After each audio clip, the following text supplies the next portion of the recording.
When people think about depression, they think about somebody crying. They think about somebody who's sad or even somebody who's staying in bed all day. But what if I told you that some of the most depressed people that you have ever met don't look sad at all? They go to work, they go to school, they smile, they are there for their families, and they show up.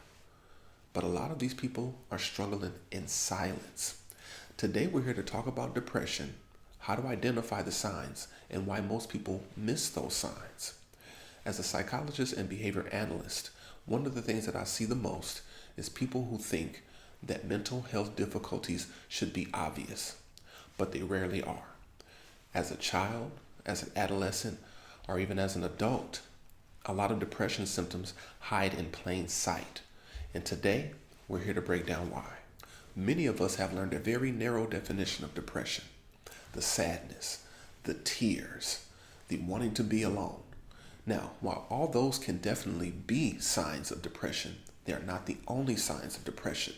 As a matter of fact, depression often looks more like numbness than sadness. So people aren't exactly overwhelmed with emotion, they're just disconnected from their emotions. It's not like they are sad and that they are just depressed all day. It's that they don't feel anything at all. It's that they lose interest in things that they used to really get excited about. So those things who used to bring them excitement, that used to bring them joy, that used to bring them happiness, they don't feel anything anymore. They feel indifferent to the whole situation. So that's why it can be so difficult to identify depressive episodes. When we're looking for sadness, what we often need to be looking for is despair.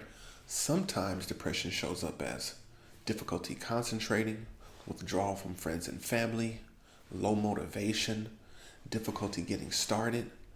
And these things can absolutely be depressive symptoms. But sometimes people look at them and say, oh, that person is just lazy. They're not trying. They may see the parent who's overwhelmed and just feels like they're not doing what they can. They may see the student who does well, but then just stops turning in homework. They may see the employee who does great at their job, but then something just changes all of a sudden. That's why it's very important not to jump to conclusions, because what we see as giving up could be a mental health struggle. And once we look under the hood, the behavior is telling us what's happening. We just have to understand what that is. Depression doesn't show up in children the same way it shows up in adults.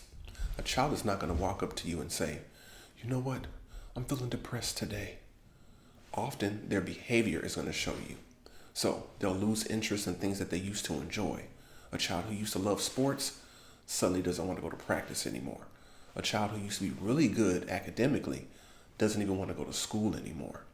When they used to love going out and being social with their friends, they just want to stay at home and Netflix and chill. So children will show you better than they will tell you. And a lot of parents will misinterpret this as just a phase. And a lot of times it is just a phase. But if you start to notice it happening more often, then you might want to look at those signs and say they might need further support. One of the reasons depression often goes unnoticed is because people become experts at masking it. They learn how to smile when they really want to cry. They learn how to go through the motions when they really just want to lay down. They tell everybody they're fine when they know that they're not. And that's because depression is not about the outward symptoms, it's about what's going on the inside. So although somebody may look like they have it together, they may be carrying an increasingly large emotional burden that keeps them from doing the things that they used to do at the level that they used to do them.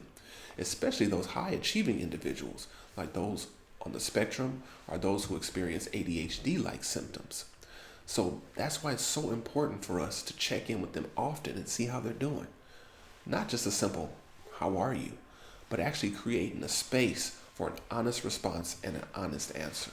Now, we all have difficult days. Everybody experiences sadness from time to time. But the concern arises when these symptoms become persistent and happen over a long period of time.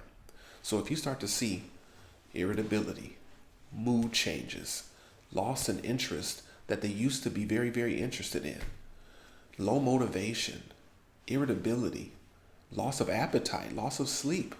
When you start to see all these signs start to pile up and they're affecting your work They're affecting your schoolwork. They're affecting your social relationships to a marked degree. That means that you're really having problems. You're not just having the normal tit for tat that you would have with a friend or a family member.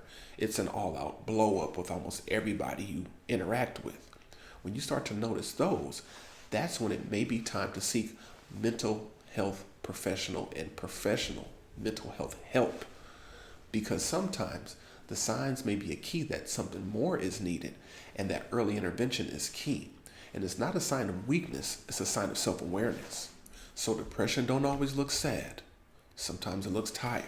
Sometimes it looks hungry. Sometimes it looks irritable. Sometimes it just needs a break. But looking at these signs and identifying these signs helps give us an idea of where we should go next. Should we ask somebody about how they're feeling? Should we open up a space so they can tell us how things are going? Because what we shouldn't do is assume. What we should do is lend out that mental health hand and start to offer some support. Because remember, the earlier we get intervention, the better our outcomes can be. And it's not a sign of weakness, it's a sign of self-awareness. And not only in ourselves, but also in the others around us. So if you have found this video interesting, if you found it somewhat entertaining, and if you found it very educational, make sure you hit that subscription button, that like button, and that you keep coming back for more, because we'll continue to bring you information that you need on ADHD, autism, depression, anxiety, and a host of other mental health situations.